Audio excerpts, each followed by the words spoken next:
श्री स्वामी समर्थ सगळ्यांना. असं म्हणतात की प्रातःकाळी उठल्यावर आधी आपल्या देशातील जे काही सद्गुरू पुण्यवान स्त्री पुरुष होऊन गेलेले आहेत त्यांचे स्मरण करावे. यामुळे एक सकारात्मक ऊर्जा प्राप्त होते आणि दिवस चांगला जातो. तर चला करूया पुण्यवान स्त्री पुरुषांचे स्मरण. पुण्यश्लोको नलो राजा, पुण्यश्लोको युधिष्ठिर, पुण्यश्लोकाच वैदेही, पुण्यश्लोको जनार्दनः. अहिल्या द्रौपदी सीता, तारा मंदोदरी तथा. पंचकं न स्मरे नित्यं, महापातकनाशनम्. प्रल्हाद नारद पराशर, पुंडलीक व्यास, अंबरीश शुक शौनक, भीष्मताल्यभान, रुक्मांगद अर्जुन, वसिष्ठ विभीषणादित. पुण्यनियमात परमं भागवतान, तत्सद्गुरुं नमामि.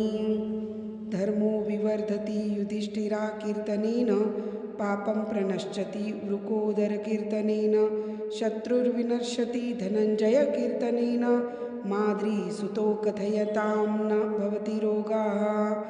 मनुं स्मराद्या गुरुं प्रजानां, भगीरथं धीरमुद्ग्रयत्नं, भूपं हरिश्चन्द्रं भगवानञ्च, श्रीरामचंद्रं रघुवंशसूर्यं. चला आता याचा अर्थ समजून घेऊया.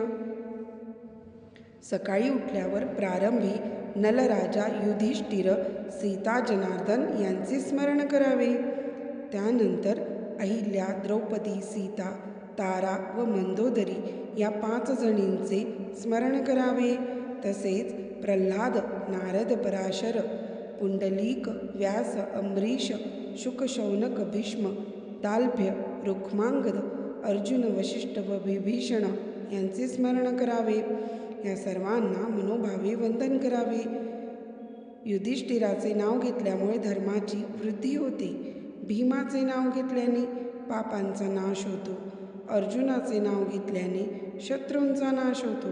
सहदेव नकुलाचे नाव घेतल्याने रोगराई संपून जाते. मनु, भगीरथ, राजा हरिश्चंद्र, श्रीरामचंद्र यांचे स्मरण करून त्यांचा नामोच्चार करावा व त्यांना वंदन करावे.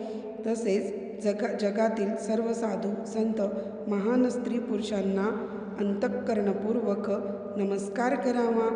कारण ईश्वरी तत्व सद्गुरूंच्या रूपाने सर्वत्र एकच आहे. शुभम भवतु.